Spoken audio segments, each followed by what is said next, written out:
determined to bring that branch in here, aren't you? Aren't you, girl?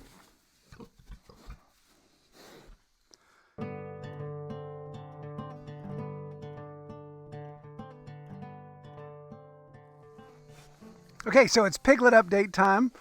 At the evening of shooting this video, it has been a little over a week for our first litter and a little under a week for our second litter.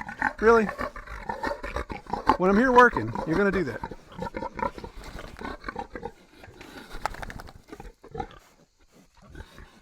I'm videoing you, lard butt.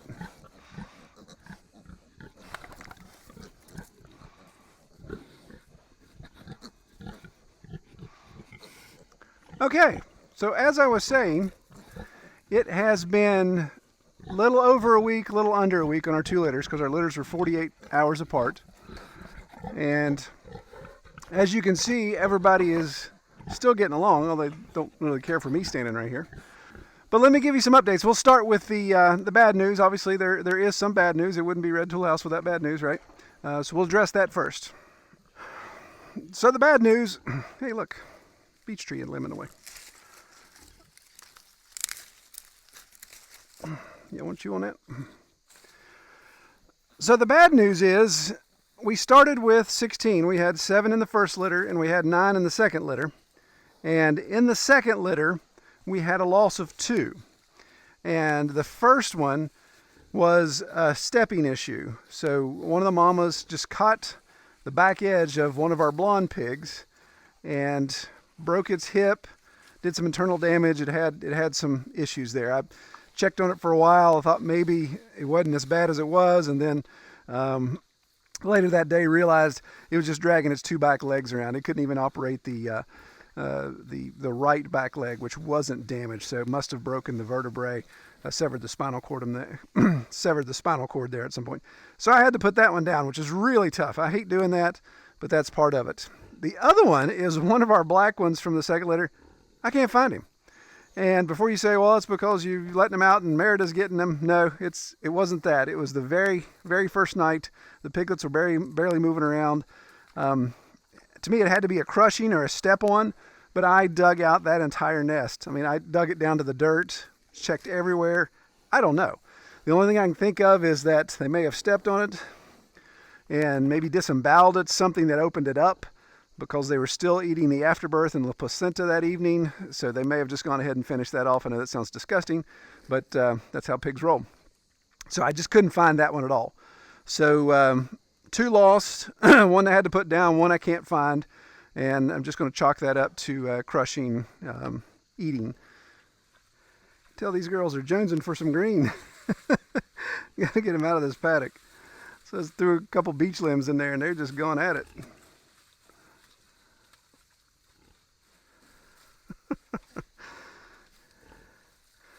Had to add to her nest, I believe. So while we're on the subject of the ladies, did you want that? Did I take that from you? I'm sorry. Yeah, all right, take it then. Impressed, obviously 2 steps, 2 step-ons, that's a strike against whomever. I'm pretty certain it was the mama, because that first night they were staying on each side of their farrowing barn. First mama, absolute thumbs up, grade A, good mothering instincts. Really neat to watch her lay down real easy. Gives quite a few warning grunts before she goes down to her front knee. She goes down, gives a couple good warning grunts, and then easily takes it. Doesn't do that flop. And that's what I've always been used to with my Duroc blend of pigs. Is they just seem to flop like they're doing a belly flop. Second mama, again, not the greatest start out of the gate with the 2 loss, but really showing that she has motherly instincts, nursing really well, being very protective, and still building nests. We've had some temperature drops here, and she's done a great job building nests, and they have co-nursed. In fact, she's carrying the load of the nursing. She, at one point, had about 12 on her teeth. Hey, that's the camera. Stop! Hey. Really? Co-nursing, and so she at one point had 10 of the 14 on her going at it. So they've done a really good job sharing their nursing responsibilities. I love having overlapping farrowings simply because if there would be an issue with a mama, or you'd have one litter that's weighted heavier than the other, then they can do that, and they have stepped up to do that. So what about this hateful thing? I know I get a lot of grief for still keeping her on the farm. Honestly, if I could get a processing date, she'd be loaded, but that's not going to happen till September or till spring. Still endearing to me to some degree, so I say that kind of flippantly that I'd get her loaded immediately, but I still like her attitude. What's interesting, you can see she made a nest here and she has stayed there the entire week. Rain, dark, cold. She has not moved as far as her nesting goes. Now she'll venture out and eat and get in the wallow, of course, but she stayed right there. And you notice when I pulled up, just in the last 24 hours, I pulled the board out of the gate that I'm leaning against that allows the piglets to go under. And of course they could step right through the cattle panels too, but they finally went under this, and I was watching her interact with them. Her mother instincts have kicked in. In fact, I had one out here the other day, just right here, and she was over at the feed trough feeding, and I just picked him up to look at him. It was the one that had a little cut on its side, so I picked him up to check and see how he was doing. And of course he squeals. Well, I expected the other two mothers that are inside the fence here to come around and be upset. Well, she turned around at the trough and came up immediately and started sniffing me like, hey, what are you doing? And doing that noise. So she was very, very protective of that. Not aggressive toward me, not that she was going to bite me, but she definitely was wanting to protect those piglets. So she's kind of adopted them to some degree. And I'm keeping an eye on her.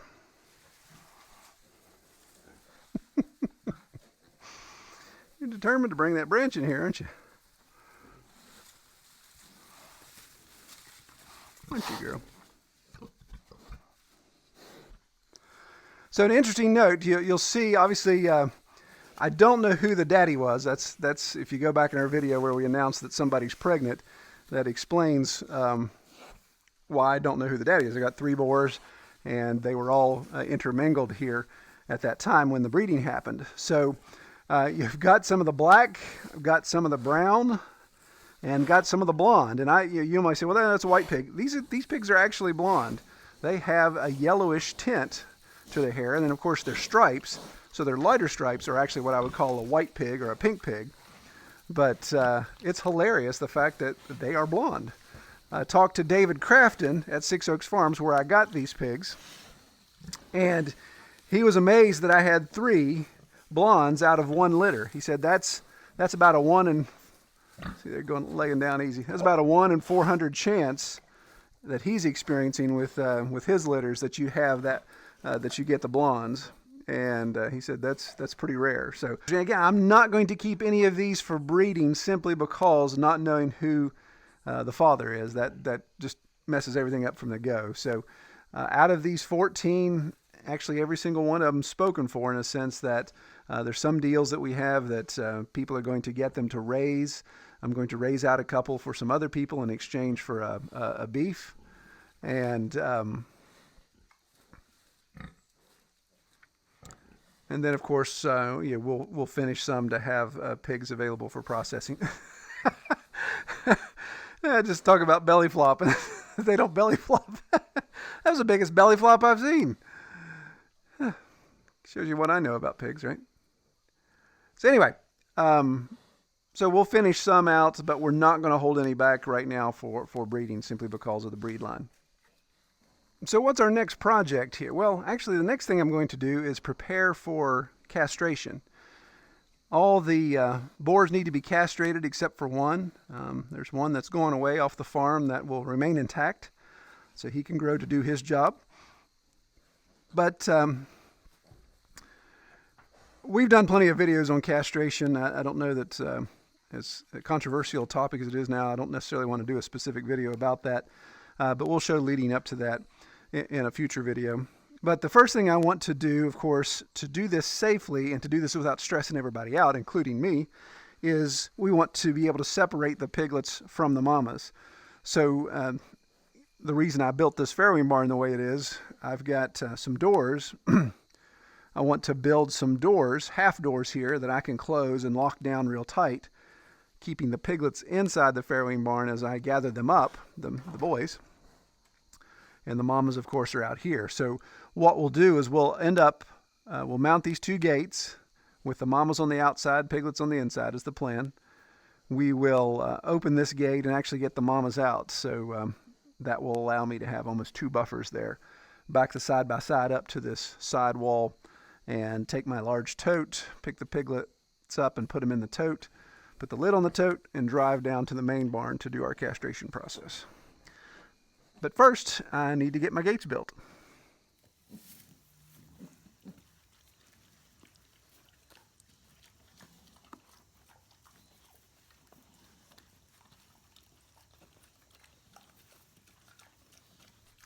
So with the two gates, obviously we just need an obstruction, as I trip over the saw cord there, obstruction to keep the mamas out and of course keep the piglets in. I could set the gate higher or lower. I debated whether or not to leave a little gap so the piglets could come in and out if I wanted to set up a creep feed at some point. But right now, since we're trying to isolate them for castrating, I don't want them to be able to run away from me. I want them to stay inside. So I think I'm going to make the gate right now come close to the ground that the piglet can't get under. And if we wanted to, we could come back and obviously put some sort of a Dutch door type of thing. But that's probably too much detail. So since I don't build anything symmetrical, one gate needs to be 32.5 wide. The other gate needs to be 33.5 wide, because that's just how I roll. And then height, I think we'll do 3 to 4 feet. All right, so I've cut my, just going to do a standard Z gate. So these will be two horizontals that make up the support. Then of course we'll do a cross brace to keep it from racking. But cut these at the actual length or width that I want, that 32.5 for my first gate. And that's going to determine the boards I stick in there, because I can have gaps, of course. So that's the master width. So it looks like it's going to take about 4 boards to make up that 32.5. Again, a little bit of gap there. It's not a big deal that the mama can see through the crack. We just don't want her to come through the crack. Interesting side note, while I'm doing this project and obviously narrating to you, my last video I did, if you watched it, I did it all, I wouldn't say silent movie, there was noise of course, but just didn't do any narration, didn't address you guys, the viewers, via the camera. I've been told I'm a bit verbose, I talk too much. So, well, let's try this and see if this is better received. And as typical social media goes, it was about 50-50. So 50% of you said you liked it, 50% said you hated it. One guy even said, if you do this again, I'm unsubscribing. Some of you were quite opinionated about it. So who knows? I will try to meet somewhere in the middle. Less talky, more worky, but then still describe what the heck I'm doing, because as with anything on Red Tool House, it's not very obvious what I'm up to.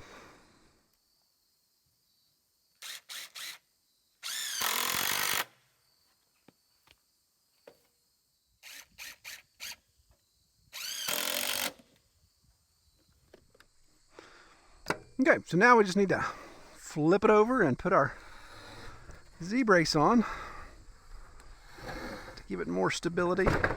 With multiple screws, I got 3 screws in each board. It's not going to rack, but this will keep it from warping and just hopefully slow a sow down to some degree if she wants to come busting through there. Instead of measuring, I just like to put the board on there, mark my lines, and cut. That way I don't have to worry about a transcription error. That's right, I said transcription. So there we have it. Happy little gate. Be Bob Ross for a day here. That is 40 inches tall, 32.5 inches wide. It is Z-braced. And then what I'll do is I'll actually put my hinges here on the cross beams, so that way they're equally spaced. I'll go ahead and put those on. That way when I go up back to the farrowing barn, I'm not in there monkeying around a lot. I can get it hung, be done, and come down. But we got to make another one. And I'll spare you all the gory details of that, because it's the exact same thing times 2.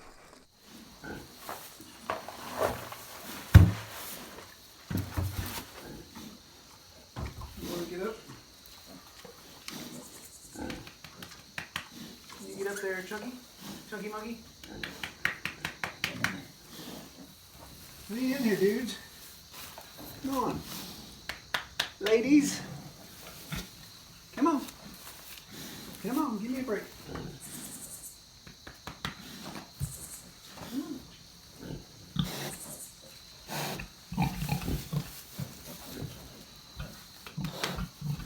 Get in here. Oh, just a shot.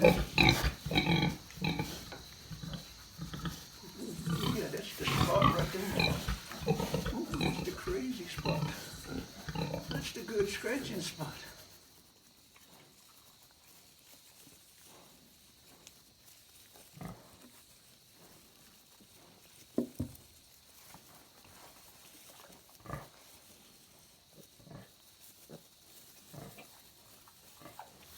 All right, good girls. Good. Good. Good.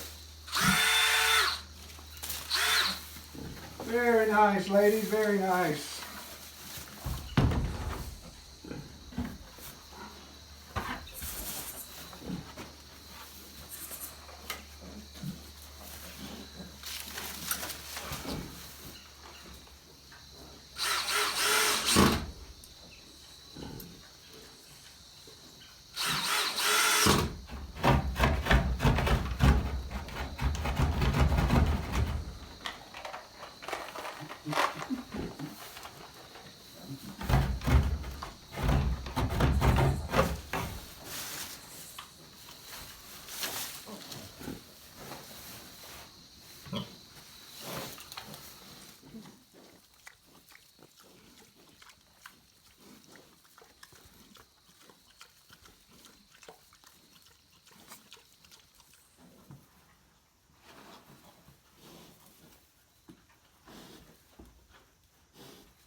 All right, so we got the two half doors in, and I don't know if you noticed, but the way those close, want them right on the ground.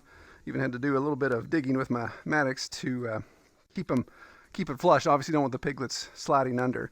I've got just a little bar that goes in a block right here that I can slide in, and it'll lock both doors down.